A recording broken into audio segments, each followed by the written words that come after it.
Pengolahan dan analisis data sederhana merupakan salah satu bahan paparan dalam sesi pembinaan agen kelurahan Cantik Jelita yang dilaksanakan pada tanggal 26 Juni 2024. Paparan yang sederhana ini disusun oleh tim teknis BPS Kota Jakarta Barat dengan harapan supaya peserta pembinaan mampu membuat tabulasi dan grafik serta analisis sederhana yang dapat diterapkan di kelurahan masing-masing.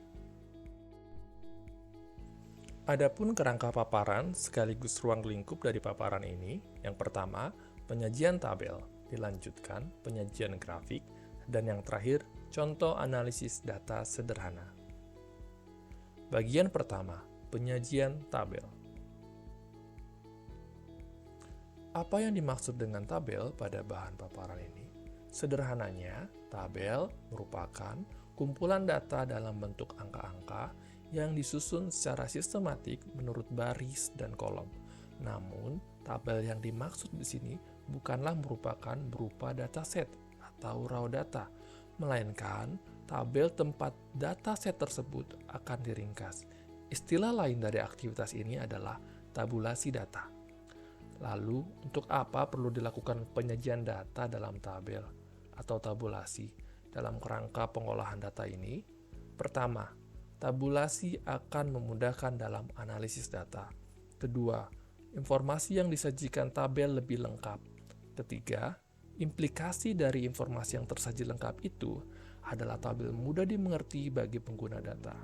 Keempat, tabel merupakan bentuk yang paling umum dan efektif dalam menyajikan informasi statistik. Berikutnya, mari kita mengenali komponen dari tabel. Yang pertama, nomor dan judul tabel. Biasanya posisinya berada di atas tabel. Judul tabel ini mengindikasikan isi tabel atau topik di dalamnya yang meliputi bagaimana diklasifikasikan, di mana, kapan data disajikan. Kemudian ada stub, merupakan kolom paling kiri dari tabel, tidak termasuk jumlah di bawahnya. Kemudian ada judul kolom. Kemudian di bawahnya ada nomor kolom untuk mempermudah identifikasi setiap rincian kolom. Di bawah nomor kolom terdapat isi tabel. Isi tabel merupakan nilai-nilai dari setiap sel dan setiap sel harus ada isiannya. Dan yang terakhir adalah sumber data untuk mencatat sumber dari data yang disajikan. Dan untuk opsional dapat ditambahkan catatan kaki untuk mengakomodir keterbatasan suatu angka, misalnya angka sementara atau angka yang tidak lengkap. Sumber dan catatan kaki biasanya berada diletakkan di bawah tabel. Berdasarkan jumlah karakteristik yang disajikan, tabel terdiri dari 3 jenis, yaitu tabel satu arah atau one-way table, merupakan tabel dengan isi tabel hanya menjelaskan kategori tertentu dari satu karakteristik saja.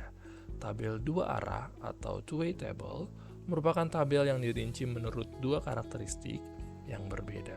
Dan yang terakhir adalah tabel tiga arah atau three-way table adalah tabel yang dirinci menurut tiga karakteristik yang berbeda. Berikut contoh tabel satu arah atau one-way table.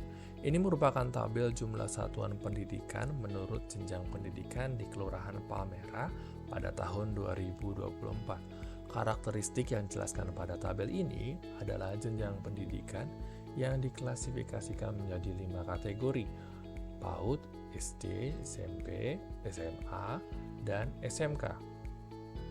Berikutnya, contoh tabel dua arah atau two-way table. Tabel jumlah satuan pendidikan menurut jenjang pendidikan dan status sekolah di Kelurahan Palmerah pada tahun 2024. Karakteristik yang dijelaskan pada tabel ini adalah jenjang pendidikan yang diklasifikasikan menjadi 5 kategori dan status sekolah diklasifikasikan menjadi 2 kategori, yaitu negeri dan swasta. Yang terakhir adalah tabel 3 arah atau three-way table. Tabel jumlah satuan pendidikan menurut kelurahan, status sekolah, dan jenjang pendidikan di Kecamatan Palmerah pada tahun 2024.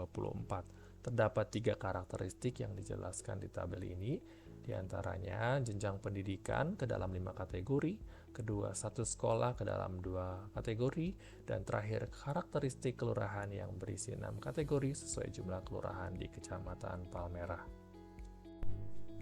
Lalu, bagaimana dengan data di kelurahan?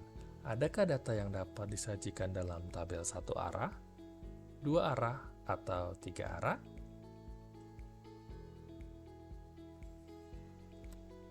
Selanjutnya, bagaimana penyajian tabel dengan kondisi baris atau kolom yang banyak? Untuk kasus kolom yang banyak, cara penyajiannya seperti ini. Duplikasikan layout tabel induk ke halaman berikutnya dengan mengulang kolom 1. Kemudian di halaman tersebut diberikan judul lanjutan tabel induknya. Sedangkan untuk kasus tabel dengan baris yang banyak, cara penyajiannya seperti ini. Duplikasikan layout tabel induk ke halaman berikutnya dengan mengulang judul kolom. Kemudian, di halaman tersebut diberikan judul lanjutan tabel induknya. Bagian kedua, penyajian grafik.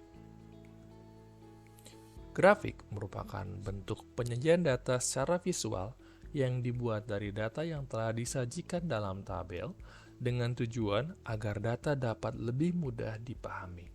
Apa keunggulan dari penyajian grafik dibanding menggunakan tabel saja? Pertama, grafik lebih efektif dalam menggambarkan suatu perkembangan data dari waktu ke waktu. Kedua, lebih efektif dalam menggambarkan perbandingan antar kategori. Ketiga, lebih menarik daripada tabel karena disajikan secara visual. 4. Lebih mudah dipahami daripada tabel. 5. Mengurangi kejenuhan melihat angka-angka pada tabel. 6. Lebih mudah dalam memberikan gambaran secara umum atau menyeluruh. Dalam memilih grafik yang tepat, hal-hal apa saja yang perlu diperhatikan? Pertama, tujuan yang ingin dicapai. Kedua, jenis data yang digunakan. Ketiga, segmentasi pengguna data. Dalam bukunya Stephanie Evergreen yang berjudul Effective Data Visualization, The Right Chart for the Right Data, dipetakan jenis-jenis grafik yang tepat sesuai menurut tujuannya.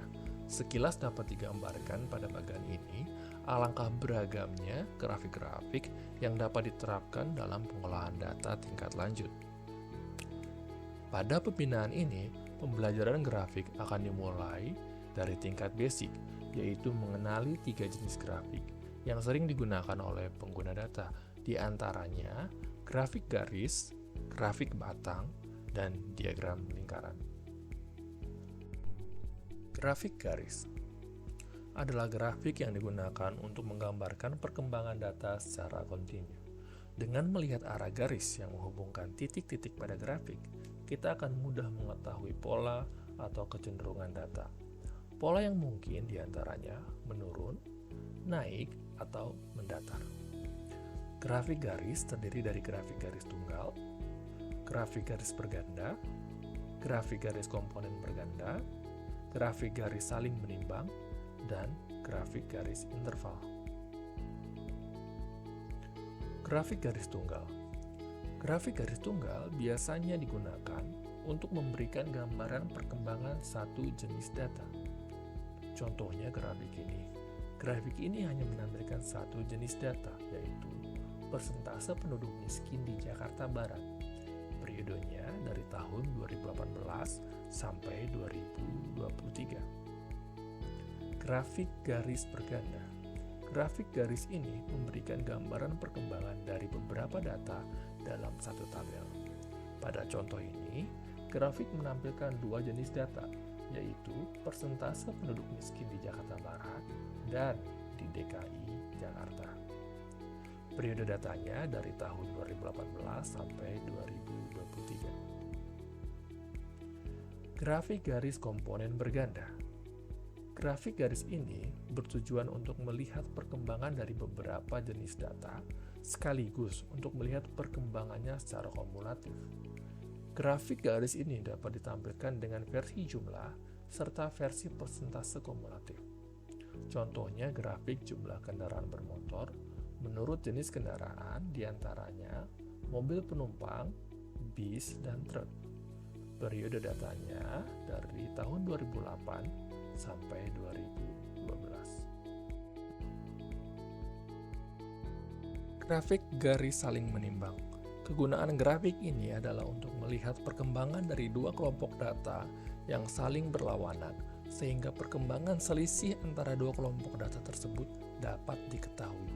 Misalnya, data tentang pendapatan dan pengeluaran, ekspor dan impor, dan sebagainya. Contoh ini adalah grafik ekspor-impor di DKI Jakarta. Periode datanya tahun 2009 sampai 2012. Berikutnya, grafik batang. Apa itu grafik batang? Grafik batang digunakan untuk menggambarkan perbandingan antar kategori dalam periode waktu yang sama, atau antar kategori data dengan periode waktu yang berbeda. Grafik batang yang dibahas di paparan ini terdiri dari beberapa bentuk: grafik batang tunggal, grafik batang berganda, grafik batang komponen berganda, dan grafik batang mendatar. Grafik batang tunggal. Grafik batang ini untuk menggambarkan perbandingan beberapa data pada periode yang sama atau berasal dari tabel satu arah. Ini contoh penyajian grafik batang tunggal dari tabel satu arah. Visualisasi grafik jauh lebih menarik dan mudah dipahami. Grafik batang berganda. Grafik ini menggambarkan perbandingan beberapa data yang dirinci menurut beberapa kategori. Ini contoh penyajian grafik batang berganda yang divisualisasikan dari tabel dua arah. Grafik batang komponen berganda. Grafik ini menggambarkan perbandingan data yang dirinci menurut beberapa kategori, sekaligus dapat menggambarkan perbandingan jumlah datanya maupun jumlah kumulatifnya. Grafik batang ini dapat ditampilkan dengan versi jumlah serta versi presentasi kumulatif. Ini contoh grafik garis komponen berganda yang divisualisasi ulang menjadi jenis grafik batang komponen berganda menggunakan data yang sama. Setelah melihat keduanya, grafik mana yang lebih sesuai dan mudah dimengerti? Grafik batang mendatar. Grafik ini biasanya untuk menggambarkan perbandingan antara kategori yang satu dengan kategori lainnya pada suatu periode tertentu. Ini contoh grafik batang mendatar yang divisualisasi ulang dari grafik batang berganda. Grafik mana nih yang lebih sesuai dan mudah dipahami? Diagram lingkaran. Diagram lingkaran pada dasarnya sama dengan grafik batang tunggal, memberi gambaran mengenai perbandingan beberapa data dalam suatu periode waktu. Perbedaannya, grafik lingkaran, perbandingan tersebut dilihat dari nilai persentasenya, sedangkan grafik batang tunggal adalah nilai mutlaknya. Ini merupakan contoh penyajian diagram lingkaran dari tabel satu arah. Pada diagram lingkaran, data jumlah satuan pendidikan dikonversi menjadi persentase dari tiap jenjang pendidikan dengan total keseluruhannya menjadi 100%. Bagian 3. Analisis data sederhana. Pada bagian ini akan dicontohkan analisis data dari penyajian data sederhana.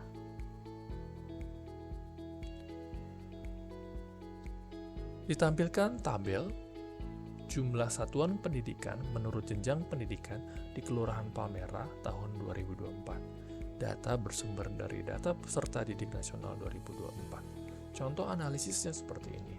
Di Kelurahan Palmerah terdapat variasi jumlah satuan pendidikan berdasarkan jenjangnya. Pada jenjang pendidikan PAUD, jumlah satuan pendidikan mencapai 18 unit, menjadikannya yang terbanyak di antara semua jenjang. Jenjang SD memiliki 17 unit satuan pendidikan, hampir setara dengan PAUD. Namun, ketika beralih ke jenjang yang lebih tinggi, jumlah satuan pendidikan mengalami penurunan yang cukup jauh berbeda.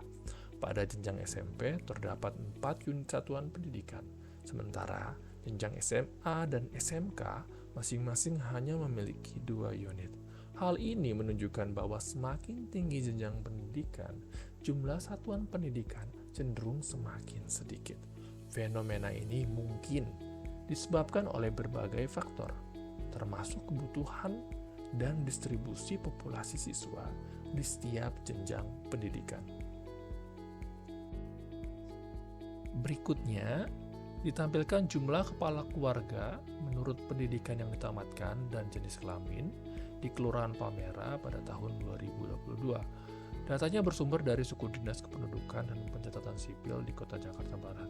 Contoh analisisnya, dari data yang tercatat di Dukcapil Jakarta Barat, status kepala keluarga di Kelurahan Palmerah didominasi oleh laki-laki. Hal ini sejalan dengan peran laki-laki sebagai penanggung jawab dalam mencari nafkah dan pengelolaan rumah tangga.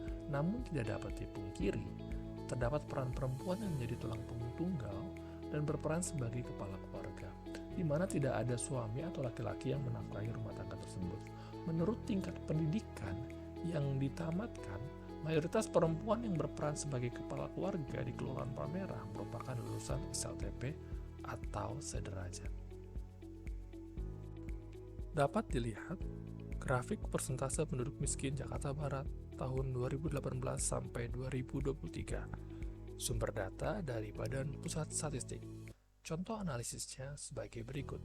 Selama 6 tahun terakhir, pada rentang 2018 sampai 2023, persentase penduduk miskin di kota Jakarta Barat berada di posisi terendah di tahun 2019 sebesar 3,25%. Kenaikan persentase penduduk miskin pada tahun 2020 mungkin dipengaruhi oleh pandemi COVID-2020 yang melanda Indonesia.